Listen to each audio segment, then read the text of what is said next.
Baik, terima kasih atas kesempatannya. Saya Dewi dengan 3 NIM terakhir 526. Di sini saya akan menjelaskan mengenai pengertian anggaran piutang, jenis-jenis piutang, dan pengelolaan piutang. Baik, yang pertama yaitu pengertian anggaran piutang. Anggaran piutang ialah anggaran yang merencanakan secara lebih terperinci tentang jumlah piutang perusahaan beserta perubahan-perubahannya dari waktu ke waktu selama periode yang akan datang. Anggaran piutang menunjukkan besarnya piutang yang terjadi dari waktu ke waktu karena perusahaan mengadakan transaksi-transaksi penjualan secara kredit, menunjukkan jumlah piutang yang tertagih dari waktu ke waktu, serta menunjukkan pula sisa piutang yang belum tertagih dari waktu ke waktu selama periode yang akan datang. Selanjutnya yaitu jenis-jenis piutang. Yang pertama yaitu ada piutang surat berharga. Contohnya bilet giro belum jatuh tempo, bilet giro kosong, cek kosong, dan cek mundur. Kemudian ada beban dibayar di muka. Contohnya sewa dibayar di muka, iklan dibayar di muka, dan bunga dibayar di muka. Kemudian yang kedua yaitu ada piutang wesel. Piutang wesel ialah piutang yang didukung dengan janji tertulis dalam bentuk wesel. Piutang wesel dan piutang surat berharga dapat terjadi karena menjual barang secara kredit atau pemberian pinjaman dalam bentuk uang. Kemudian yang ketiga yaitu piutang usaha. Piutang usaha ialah piutang yang timbul sebagai akibat menjual barang dan jasa secara kredit dari usaha pokok perusahaan. Piutang usaha berbeda dengan piutang dagang. Piutang usaha meliputi piutang dagang, sedangkan piutang dagang hanya terdapat pada perusahaan dagang yang menjual barang dagangannya secara kredit. Selanjutnya yaitu pengelolaan piutang.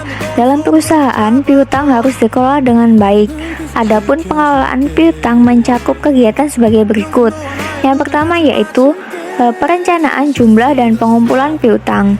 Rencana jumlah piutang pada waktu yang akan datang disusun berdasarkan budget penjualan dengan memperhatikan persyaratan pembayaran yang ditawarkan perusahaan dan kebiasaan pelanggan dalam membayar bunganya. Yang kedua yaitu penggunaan rasio. Perusahaan dapat membandingkan tingkat perputaran piutang dari perusahaan tertentu dengan perusahaan lainnya. Hal ini membantu manajer dalam menentukan kebijakan piutang di perusahaannya sendiri. Yang ketiga yaitu pengendalian piutang. Dalam memberikan piutang harus dilakukan dengan ketat atau selektif, baik dalam penyaringan langganan, menentukan risiko, menentukan potongan piutang, menentukan beban administratif, maupun menetapkan ketentuan lain yang berhubungan dengan penjualan kredit. Baik, sekian penjelasan dari saya. Selanjutnya akan dijelaskan rekan saya. Terima kasih. Terima kasih atas kesempatannya. Di sini saya akan melanjutkan penjelasan dari rekan saya. Saya akan menjelaskan tentang beban yang timbul sebagai akibat pemberian kredit. Berbagai jenis beban dan biaya yang timbul karena perusahaan menjual produknya secara kredit diantaranya yaitu ada 3. Yang pertama, beban biaya modal. Piutang sebagai salah satu bentuk investasi akan menyerap sebagian dari modal perusahaan yang tersedia. Bila perusahaan menggunakan modalnya secara keseluruhan dan terus-menerus, maka dengan adanya piutang modal yang tersedia untuk investasi bentuk lain seperti persediaan dan aktiva tetap, nantinya juga akan berkurang. Jadi dapat disimpulkan biaya modal untuk piutang itu besarnya sama dengan modal sendiri. Selanjutnya, piutang juga menimbulkan biaya lain yaitu biaya administrasi piutang. Biaya ini terdiri dari biaya organisasi atau unit kerja yang bertugas untuk mengelola piutang seperti gaji dan jaminan sosial. Dan selanjutnya terdapat biaya penagihan piutang mencakup biaya telepon, surat menyurat, telegram, atau biaya perjalanan para penagihan piutang. Dan yang terakhir, ada piutang yang tak tertagih. Piutang mungkin tidak seluruhnya dapat ditagih, sehingga umumnya perusahaan membentuk cadangan piutang ragu-ragu untuk mengantisipasi munculnya piutang yang tak tertagih atau bad debt. Baik, selanjutnya dalam slide ini saya akan menjelaskan tentang manfaat anggaran piutang. Di sini manfaat anggaran piutang bisa dilihat dari dua sisi, yaitu secara umum dan secara khusus.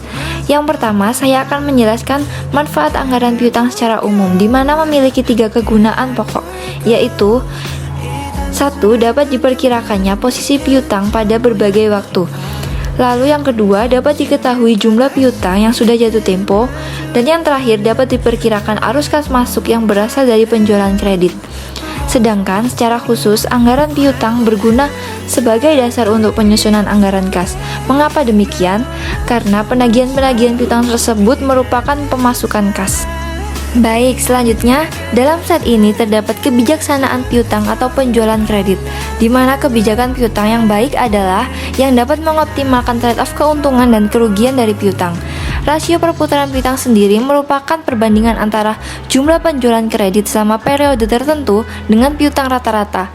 Selain dapat memberikan tambahan keuntungan, piutang juga dapat mengakibatkan timbulnya endien, sehingga perusahaan perlu membuat suatu kebijaksanaan untuk mengatur dan menyelesaikan masalah tersebut. Berikut berbagai langkah-langkah kebijaksanaan yang dipersiapkan untuk mengatur dan menyelesaikan masalah tersebut, yaitu yang pertama, ada dibentuknya unit kerja yang khusus ditugaskan untuk mengurusi piutang. Dan selanjutnya, langkah berikutnya yaitu penentuan kebijakan piutang yang jelas. Di sini dapat digunakan sebagai pedoman bagi unit kerja yang mengurusi piutang, seperti penentuan plafon kredit, penentuan jangka waktu kredit, pedoman untuk melakukan seleksi calon debitur, penentuan jumlah piutang ragu-ragu maksimal yang dapat dibenarkan sebagai dasar penentuan besarnya cadangan piutang ragu-ragu, dan yang terakhir, terdapat penentuan jumlah anggaran yang digunakan untuk mengadministrasikan piutang. Lalu, langkah terakhir terdapat penentuan kriteria untuk mengukur efisiensi pengelolaan piutang yang berguna sebagai indikator efisiensi pengelolaan piutang. Baik, sekian dari saya. Selanjutnya saya akan serahkan kepada rekan saya. Terima kasih.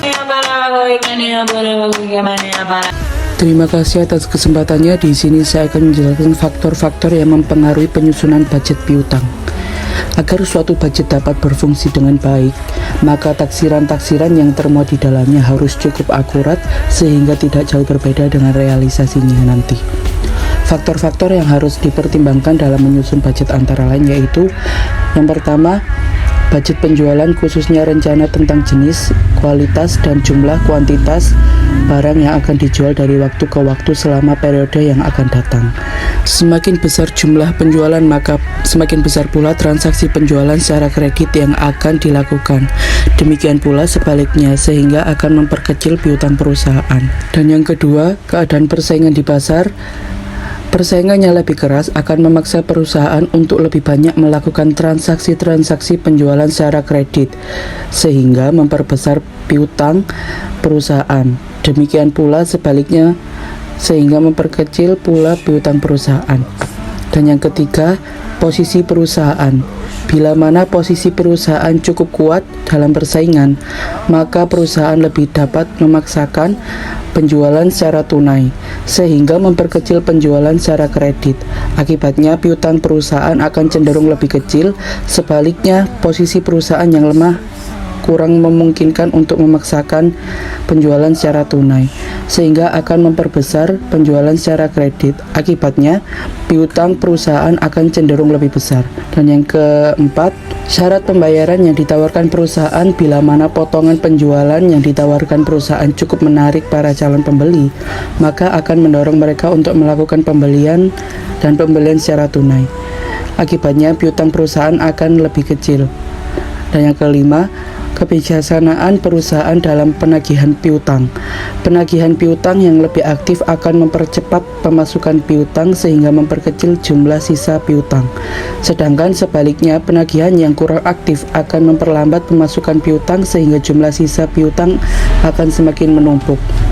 Dan yang terakhir, rencana perusahaan untuk melakukan penjualan-penjualan secara kredit aktiva-aktiva lain. Selain barang-barang hasil produksinya, bila mana secara periode yang akan datang, perusahaan merencanakan akan melakukan penjualan secara kredit terhadap sebagian aktiva tetapnya, maka akan memperbesar piutang perusahaan. Langkah-langkah menyusun anggaran piutang.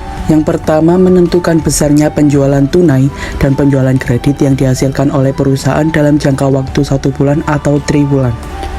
Dan yang kedua, menentukan besarnya syarat penjualan kredit.